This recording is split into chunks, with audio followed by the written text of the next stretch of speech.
హోరాహోరీగా ప్రచారాలు జరుగుతున్నాయి. ఏ పార్టీ నాయకులకు కూడా గెలుపు మీద సందిగ్ధత నెలకొందా? ఏ పార్టీ నాయకులకైనా గెలుస్తామా అనేటటువంటిది ఒక సందిగ్ధత నెలకొందా? అభివృద్ధి చేశామంటూ పదే పదే చెబుతున్న అధికార పార్టీ నిజంగా అభివృద్ధి జరిగితే ప్రజలకు తెలియదా? ప్రజలు ఓట్లెయ్యరా? అలాగే ఏమాత్రం అభివృద్ధి జరగకపోయినా ప్రజలకు తెలియదా?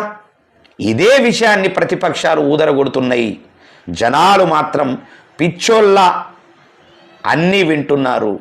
వాస్తవం ఏమిటంటే పార్టీలన్నీ ఒక్కటే, లోపలందరికీ లోపాయికారి ఒప్పందం ఉంది. ఈ విషయం ప్రజలు గమనిస్తున్నారని నాయకులు గ్రహిస్తే మంచిది. మంచి చెయ్యండి, ప్రజలు మిమ్మల్ని గుండెల్లో పెట్టుకుంటారు. ఇంత చిన్న లాజిక్ ఎలా